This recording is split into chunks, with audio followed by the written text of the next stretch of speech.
Your cat's tail flicks fast, quick little twitches back and forth, and your brain does this automatic thing. It says, happy. Because that's what a wagging tail means, right? That's what you learned from every dog you ever met. But here's the thing. That twitch is not happiness. A lot of the time, it's the opposite. And misreading this one signal, just this one, is how first-time owners end up scratched or bitten, or they miss their cat begging for space in plain sight. So today, 5 tail signals almost every new owner reads backward, and what they actually mean. By the end of this, you will never look at that tail the same way again. Cats and dogs talk with their tails in almost opposite languages, and nobody sits you down and teaches you this before you bring a kitten home. You just guess. And the guess that trips up nearly everyone is this. Fast movement in a dog means excitement, so fast movement in a cat should mean the same thing. But a cat's tail speeding up usually means something is building underneath, overstimulation, irritation, focus that's about to turn into a warning. So here's what we're doing. 5 specific tail behaviors, what they look like, what your brain assumes when it sees them, and what's actually going on in your cat's head. By the end, you'll know exactly what to do the second you spot each one. Let's start with the one that trips up almost every new owner in the first week. Sign number 1, the fast twitch versus the full lash. Picture this. Your cat is sitting on the couch, calm, maybe even lying down, totally still through the body. But the very tip of the tail is flicking, fast, side to side, like it has its own separate nervous system going on back there. New owners see that and think, oh, they're curious, they're alert, maybe they're about to play. It looks lively, it looks like energy. So the instinct is to lean in, keep petting, maybe get closer. But here's what's actually happening. That fast tip twitch is one of the clearest signs of building irritation your cat has. It can mean overstimulation, too much petting, too much noise, too much everything all at once. Or it can mean intense focus, the kind that's one step from switching into a strike. It is almost never a sign of joy. Think about a person tapping their foot when they're getting annoyed in a meeting. The rest of their body looks totally normal. Maybe they're even smiling and nodding. But that foot is going small, tight, controlled, and it's the one part of them that's telling the truth.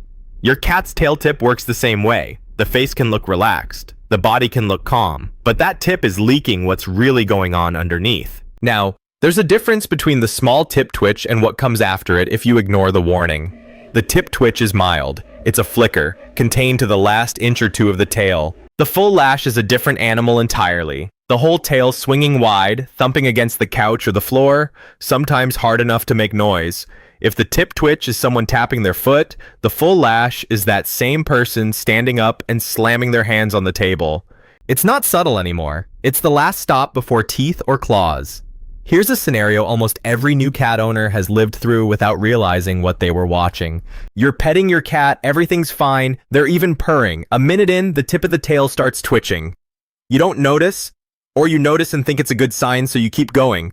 Maybe you scratch a little harder because they seem into it.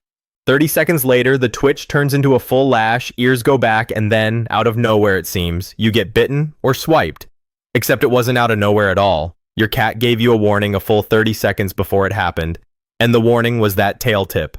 So here's what you do differently starting now. The tip twitch is your 2-second window. Not 2 minutes, not let me finish this one spot, 2 seconds. The second you see it, stop petting, take your hand back, and let your cat decide what happens next. If they lean back into you, great, you can keep going. If they walk off, that was the whole point. They were asking for space before things got worse. Your cat isn't trying to trick you or being difficult here. They're actually giving you fair warning, which is more than most animals bother to do. You just have to know how to read it.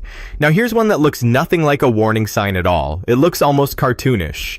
Your cat's tail suddenly doubles, maybe triples in size. Fur standing straight out on every side, sometimes even curving into that classic Halloween cat shape you've seen on decorations since you were a kid.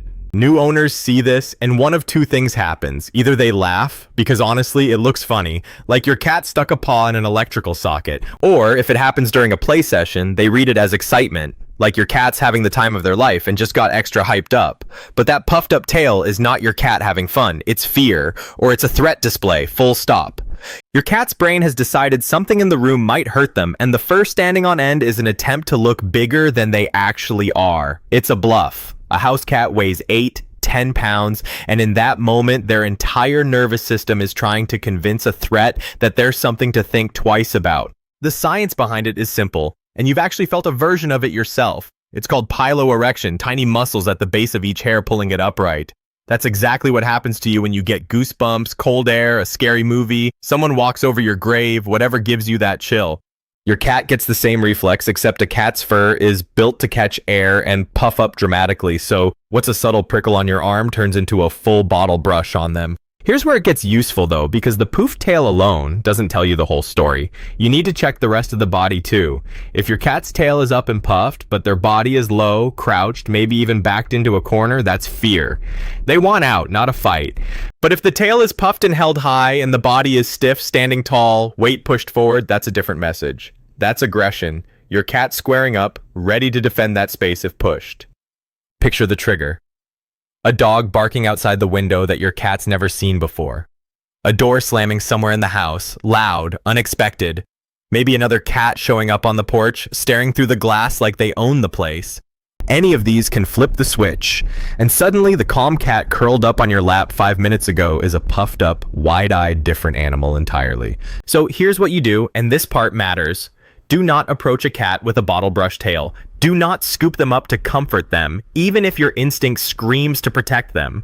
Picking up a cat mid-fear response is one of the fastest ways to get scratched, because you just became part of whatever they're bracing against. Instead, back off, lower the noise in the room if you can, and give them time and space to come down from it on their own. Once that fur lies flat again, that's your sign the threat, real or imagined, has passed, and it's safe to reconnect. Now let's talk about the one that actually is affection, mostly, because your cat's tail does more than warn you. Picture this one. You're standing in the kitchen, and your cat winds their tail around your ankle or your leg once, maybe twice, slow and deliberate. New owners melt over this, and honestly, that reaction makes sense. It looks exactly like a hug. It feels like your cat picked you, out of everyone, to wrap themselves around. And here's the thing, you're not wrong. It usually is affection, but there's a second layer happening at the same time that most people never hear about. Your cat has scent glands near the base of their tail, and when they wrap it around you, they're leaving their smell behind. That's not accidental. In a cat's world, scent is how they mark what's safe, what's familiar, what's theirs. So that wrap isn't just a hug, it's your cat quietly filing you under mine, using a signal you can't even smell, but every other cat in the house absolutely can. But watch what happens with a completely different version of the tail wrap, because the location changes everything.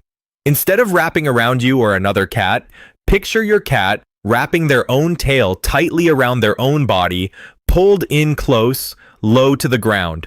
That's not bonding. That's a cat protecting themselves, and it usually shows up alongside other signs like hiding under furniture, ears pinned slightly back, or just generally making themselves small.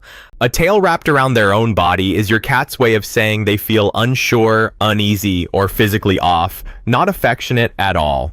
Here's a scenario to make the contrast stick. Say your cat wraps their tail around your leg every single morning while you make coffee. Same spot, same routine, tail loose and relax while they do it. That's a bonding ritual, plain and simple, and it's one of the clearest signs you've got a cat who trusts you completely. Now compare that to a cat who's disappeared under the bed after a vet visit, tail wound tight around their own body, barely moving. Same behavior on the surface, tail wrapped around something, but the meaning couldn't be further apart. So the lesson here isn't complicated, but it trips people up constantly. Location and posture change everything. A tail wrapped around you, loose, relaxed, happening in a normal moment like the kitchen or the couch, that's connection. Your cat trusts you enough to mark you as part of their world. But a tail wrapped tightly around their own body, especially paired with hiding or stillness, that's your cue to check in. Not to force interaction, just to sit nearby, keep your voice calm, and let them come to you when they're ready. Same gesture, tail wrapped around something, completely different message depending on what that something is. Sign number 4, the question mark tail versus the low slow sweep. Last one, and this is the sign that actually makes your cat easy to read once you know it. Your cat trots toward you, tail up high, and right at the top it curves over into a soft hook, like a question mark drawn in fur. Some new owners see the tail up and stop right there, thinking upright just means confident, done, nothing more to it. But that little hook at the top is doing a lot of talking. It's a direct greeting. Your cat is walking up and basically saying, hello, I want to interact. I'm open to being close to you right now. It's one of the few tail signals that's just straightforward good news, no hidden layer underneath. Now watch what a completely different tail height tells you. A low tail, sweeping slow side to side near the ground, is not a greeting at all. That's old hunting wiring switching on, focus locking onto something, a toy, a bird outside, your ankle walking past at the wrong moment. It can also mean discomfort, but either way, it's building towards something, not inviting you in. Picture your cat trotting over the second you walk in the door, tail up like a question mark. That's a hello. Now picture your cat crouched low, tail sweeping slow, eyes locked on your ankle. That's a warning a pounce is coming. Same animal, same tail, opposite message, and the height told you everything before your cat even reached you. Your cat's tail is talking constantly, and these 5 signals are the ones almost every new owner reads backward at first. Tell us in the comments which one surprised you the most, and like this video if it's going to change how you watch your cat tonight. The video on screen right now covers what your cat's slow blink actually means, and it's the perfect next watch.